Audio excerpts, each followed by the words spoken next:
भाजपा बता रही है भारतीय जनता पार्टी उत्तर प्रदेश में डबल डिजिट में नहीं आएगी। आप देख लें, डबल डिजिट में नहीं आएगी अब की बार, ये देख लें। 10 से भी कम, बिल्कुल।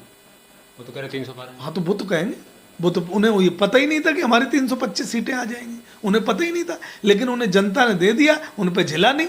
बाबा योगी आदित्यनाथ बिल्डोजर लेके घूम रहे हैं, आज भी बिल्डोजर की बात कर रहे हैं हमसे वाले पे बुलडोजर चल रहा था, आपको दुख क्यों होता है? तो मैं कह रहा हूँ ना, जनता ये पूछ रही है बिल्डोजर चुनाव चिन्ह कहाँ है। उन्हें कमल का फूल ही चिन्ह का पता नहीं है कि कमल के फूल पर बाबा लड़ रहे हैं। लोग ये कह रहे हैं कि बाबा बिल्डोजर बिल्डोजर कर रहे हैं। बिल्डोजर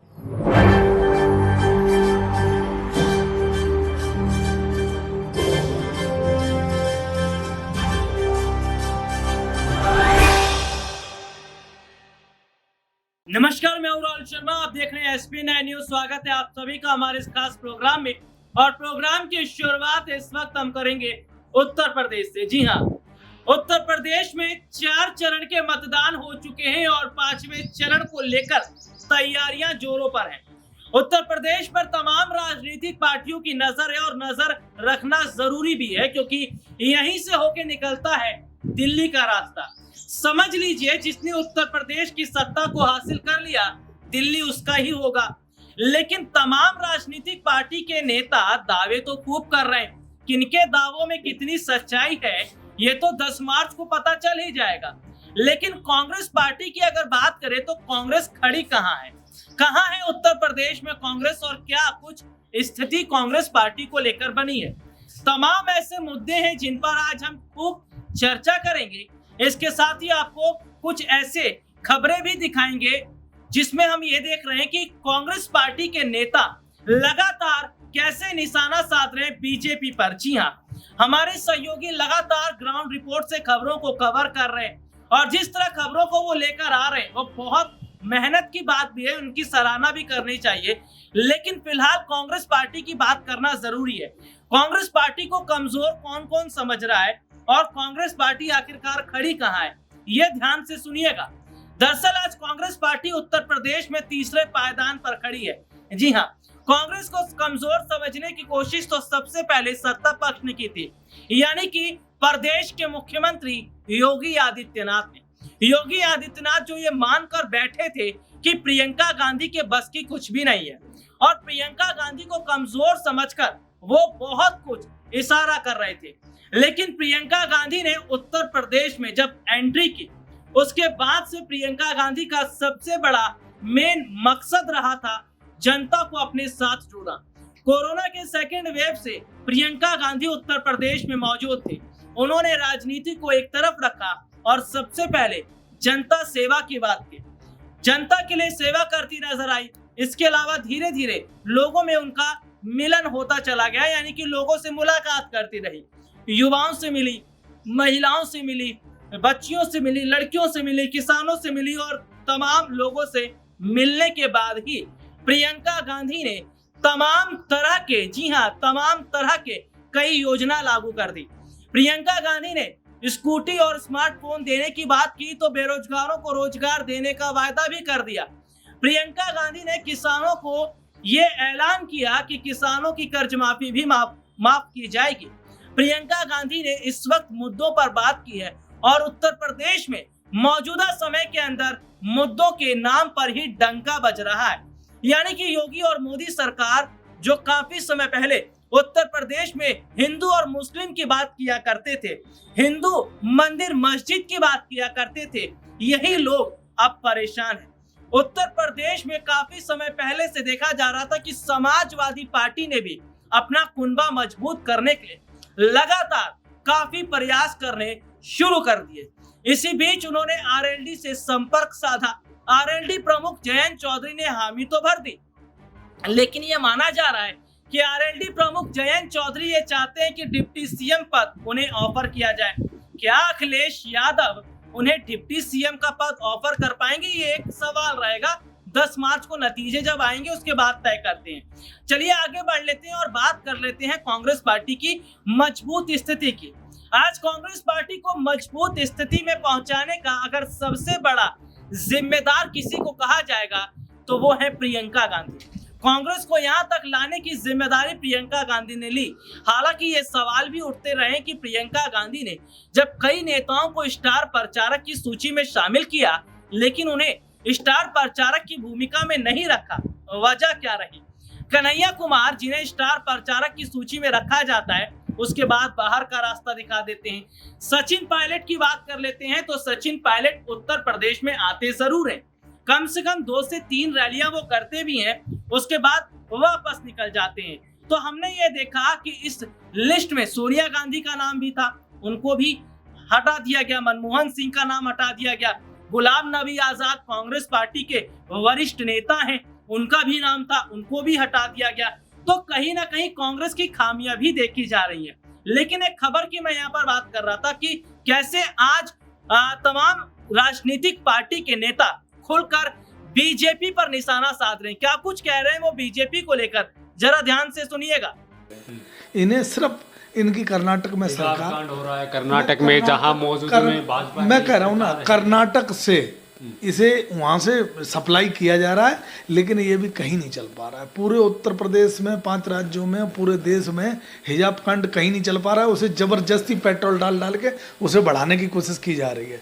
क्या उत्तर प्रदेश में अगर भाई साहब ये दंगा भी करवा सकते थे, लेकिन यहाँ के लोग इतने समझ गए हैं और समझदार हो गए हैं कि ये दंगा चाह के भी नहीं करवा सकते। कहाँ करवा दे? 5 साल में कोई दंगा नहीं हुआ है। 5 साल में दंगा नहीं हुआ? क्या बात कर रहे हो? कितने लोग मार दिए गए पत्थरों से? 134 लोग पत्थरों से मार दिए गए, दंगा नहीं हुआ। यहाँ तुम्हारे सबोत इंस्पेक्टर थे, वो मार दिए गए, वो दंगा नहीं हुआ। पुष्पेंद्र के गोली मार दी गई, दंगा नहीं हो जाता। वो तिवारी को मार दिया गया, जो एक तिवारी जो उसका गला काट दिया गया था, ये दंगे नहीं थे? ये क्या है? अगर चाहते तो उसी में दंगा करवा देते, लेकिन दंगा करवाने वाले तो खुद मलाई मार रहे, सत्ता में बैठे, इसलिए दंगे नहीं हुए। शिक्षा के मंदिर में हिजाब की जिद करना बच्चियों के लिए कहाँ तक सही होगा? देखो, हिजाब का मामला खत्म हो गया है, सिर्फ भारतीय जनता है। एक कर्नाटक के एक बच्चे ने हिजाब का विरोध किया तो उसको चाकू से गोद के मार दिया गया। तो किसने मार दिया? कानून व्यवस्था क्या कर रही थी? विरोध करना कोई लोकतंत्र में क्या गलत है? लेकिन उसको किसने मार दिया? उसकी जांच हुई? नहीं हुई। क्योंकि जांच होगी नहीं, क्योंकि भारतीय जनता पार्टी को सुटेबल करता है। भारतीय जनता पार्टी के तो एजेंडा बता रहे कि भारतीय जनता पार्टी का हिसाब का एजेंडा है, तो उसी एजेंडे पे बोल रहा था। तो तुम भी तो, मैं कह रहा हूँ ना, वही एजेंडा तुम चला रहे हो ना। भारतीय जनता पार्टी हिजाब का मामला जो तुम 7वें चरण का चुनाव होने दो, ठंडा हो जाएगा। नहीं, हम भारतीय जनता पार्टी का एजेंडा नहीं चला रहे। कर्नाटक में जो माहौल बने हुए हैं, शिक्षण संस्थानों पे बाहर बच्चे बैठे हुए हैं, धरने दे रखे हैं, वो कहाँ तक सही है? हम तो वो बात करें। धरना हिजाब का कारण नहीं है। धरना लोकतंत्र में अपनी अपनी हर आदमी की एक मांग है, वो ठीक है, मांग के लिए धरने पे बैठे। ये मर्डर कहाँ से आ गया? गाड़ियां जलाई जा रही हैं, टायर जलाए जा रहे हैं। हिजाब का मुद्दा इतना बढ़ सकता है क्या? नहीं बढ़ सकता, इसको बढ़ाया जा रहा है। अब आपने भी देखा होगा, एक माहौल क्रिएट किया जा रहा है, भगवा वर्सेस हिजाब या हिजाब वर्सेस भगवा का हूँ, तो ये माहौल देश के लिए कहाँ तक सही है? देश के लिए तो भारतीय जनता पार्टी ही सही नहीं है। भारतीय जनता पार्टी ही देश के लिए सही नहीं। क्या दुश्मनी भारतीय जनता पार्टी? हर मुद्दे पे आप हिजाब आ जाओ, किसी भी मुद्दे पे भारतीय जनता पार्टी को बीच में ले आते हो। तुम यार एक बात बताओ, एक राज्य में जब इतने महीने हो गए, वो तुमने हिजाब वाला मामला तुम तूल पकड़ा रहे हो, तुम अपनी सत्ता बनाने के लिए तुम मरवा रहे हो लोगों को, दंगा करवा रहे हो। तो भाजपा की सरकार है, वो अपनी पार्टी को बदनाम क्यों करना चाहिए? ये भैया यहाँ वहाँ इसीलिए करवा रहे हैं कि उत्तर प्रदेश में हमें कुछ बूटी मिल जाए। उत्तर प्रदेश में यहाँ के दिमाग और सेंटिमेंट से खेलना चाहते हैं कि यहाँ वोटों पे कुछ ध्रुवीकरण हो जाए, हमें हिंदू और मुसलमान में कुछ फर्क पड़ जाए। लेकिन उत्तर प्रदेश की जनता सुलझ गई, उत्तर प्रदेश की जनता समझ गई। उत्तर प्रदेश में 5वें चरण का चुनाव होने जा, 4थे चरण का चुनाव होने जा रहा है। वो हिजाब इनका नहीं चला। ये नरेंद्र मोदी जी और बाबा योगी आदित्यनाथ पूरी तरीके से फेल हो गए। बाकी पार्टियां भी तो हिजाब को हवा दे रही हैं। प्रियंका गांधी ने बयान, प्रेस कॉन्फ्रेंस करके बयान दिया था कि बच्चियां हिजाब पहनो, बुर्का पहनो या साड़ी पहनो या बिकनी पहनो। ये कहाँ तक सही है? तो यार बिकनी तक को बीच में ले आए। मैं कह रहा हूँ, देखो प्रियंका गांधी की भी उत्तर प्रदेश में कुछ भी नहीं बचा, तो वो भी उसी पे चर्चा करें। मैं तो ओवैसी साहब को तो सूट करता है ना, भारतीय जनता पार्टी और ओवैसी साहब को तो सूट करता है, वो तो करेंगे भाई। भारतीय जनता तुम्हें कुछ पता है भारतीय जनता पार्टी ओवैसी साहब के कितना सम्मान कर रही है, कितनी इज्जत कर रही है? क्योंकि भारतीय जनता पार्टी को पता है कि हमें अगर कहीं कोई बूटी दे सकता है, कोई हमारी इज्जत और आबरू बचा सकता है, और हमें कहीं से कहीं तक कोई जमानत बचा सकता है, तो ओवैसी साहब ही जमानत बचा सकते हैं उनकी। और उनका कोई उत्तर प्रदेश की जनता तो बिल्कुल मोह भंग हो गया है। गांव में देखो जाके गाय बिजार सांड और महंगाई लेके आ रहे हो, वो तो 10 तारीख को पता चल जाएगा ना, 10 मार्च को पता चल जाएगा डंके की चोट पे। ऐसा ना हो कहीं मुंह छुपाते फिरे टीवी। भगवा लहराएगा। भगवा तो हमेशा आजीवन लहराएगा, लेकिन भगवा भारतीय। तो रिपोर्ट आपने देखी और ये साफ तौर पर पता चल रहा है कि आज उत्तर प्रदेश में माहौल बदल रहा है।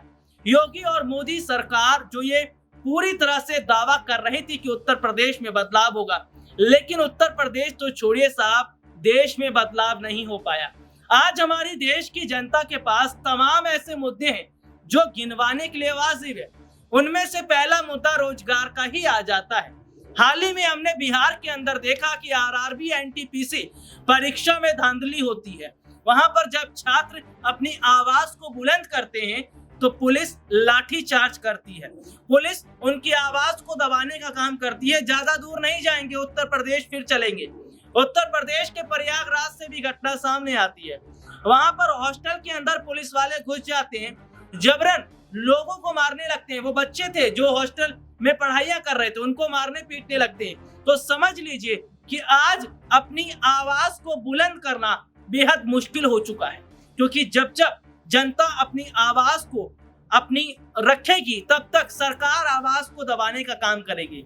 यानी कि ये समझ लीजिए कि जनता इस बार मान कर बैठी है कि हमें एक ऐसी सरकार चाहिए जो हमारे मन की बात करे। मन की बात से मुझे यहाँ पर ध्यान आया है प्रधानमंत्री नरेंद्र मोदी का।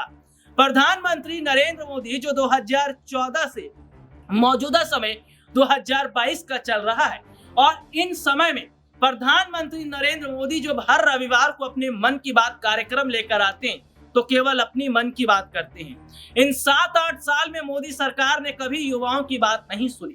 इन 7-8 साल में कभी किसानों की बात नहीं सुनी, महिलाओं की बात नहीं सुनी। जनता चीखती चिल्लाती रह गई। जनता अपनी आवाज उठाने के लिए जगह जगह जाती रही, लेकिन सरकार है कि आवाज को दबाती रही। एक और खबर देखिए कि कैसे ये महाशय खोलकर ये बता रहे हैं कि आज उत्तर प्रदेश में विकास के नाम पर कुछ नहीं है, शून्य बटा सन्नाटा है। और कैसे विपक्ष आज ये ताक लगाकर बैठा है कि जनता उनका समर्थन करे और वो लोग सत्ता हासिल करे। तो ये माना जा रहा है कि इस बार उत्तर प्रदेश में विपक्षी पार्टियों की सरकार बनने की बहुत ज्यादा स्थिति बनती नजर आ रही है। चलिए रिपोर्ट आपको दिखाते हैं। बात बता रही है भारतीय जनता पार्टी उत्तर प्रदेश में डबल डिजिट में नहीं आएगी। आप देख लें, डबल डिजिट में नहीं आएगी अब की बार, ये देख लें। 10 से भी कम, बिल्कुल।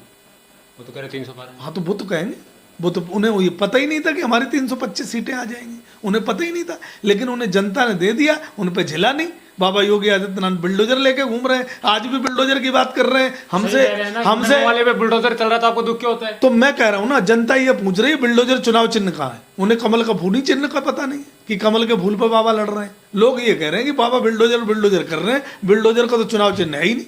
तो बाबा की कन्फ्यूज कर रहे हैं उत्तर प्रदेश की जनता। मवालियों के घरों पे बुलडोजर चल रहे हैं, तो आप लोगों को परेशानी क्या है? तो मुझे बता दो, गुंडे मवालियों को कर रहे हैं। जो सबूत को मारा था वो गुंडे कहाँ गए? जिनने रेप करा था वो गुंडे कहाँ गए? जिनने बेटियों को बलात्कार करा था वो गुंडे कहाँ गए? आज जिन लोगों ने रेप वहाँ एटा में पूरा का पूरा परिवार खत्म कर दिया, प्रयागराज में पूरा का पूरा परिवार खत्म कर दिया, तो वो गुंडे कहाँ गए? IAS PCS इनके यहाँ फरार चल रहे हैं। इनके यहाँ जो ऐसो जिसने मनीष गुप्ता को मारा था वो भी आज फरार है। कहाँ है वो गुंडे?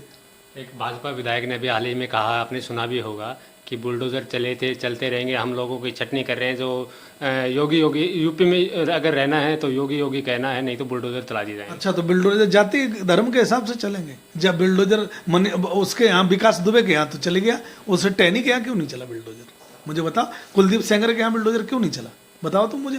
प्रयागराज में जैसे इंस्पेक्टर ने मनीष गुप्ता को मारा, उसके यहाँ बुलडोजर क्यों नहीं चला? क्योंकि बुलडोजर वो मार्च के बाद सर्वे चलेगा। मैं कह रहा हूँ ना, वो दूसरी जाति के थे। अगर यही बाबा की जाति का कोई मर्डर कर दे, केस कर दे, बलात्कार कर दे, उसके यहाँ बुलडोजर नहीं चलता। बुलडोजर भी जानता है क्या बाबा की जाति का है?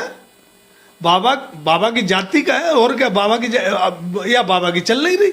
अगर बाबा का बिल्डोजर इतना ही हाई फाई है, बाबा का बिल्डोजर का तेल खत्म नहीं हुआ तो टैनी के यहाँ क्यों नहीं बिल्डोजर चला? तो उसने तो 6-7 किसानों को मार दिया। चलना चाहिए था ना।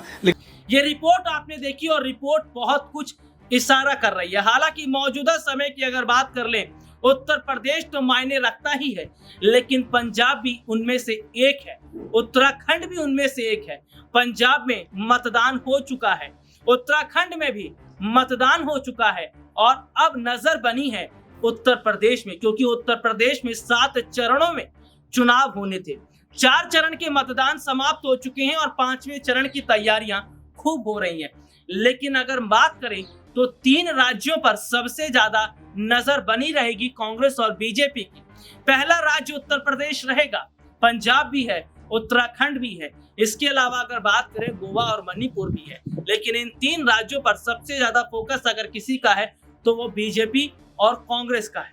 दरअसल 5 राज्यों के चुनावी नतीजे जो 10 मार्च को आएंगे, यही नतीजे, इसका असर पड़ेगा हिमाचल और गुजरात के विधानसभा चुनाव पर। जी हाँ, गुजरात और हिमाचल प्रदेश में इसी साल के अंत में विधानसभा चुनाव होंगे और यही चुनाव डिसाइड करेंगे कि लोकसभा चुनाव की क्या तैयारियां दिख रही हैं। तो चलिए आज के लिए मुझे इजाजत दीजिए और तमाम खबरों के लिए आप बने रहिए SPN 9 न्यूज के साथ।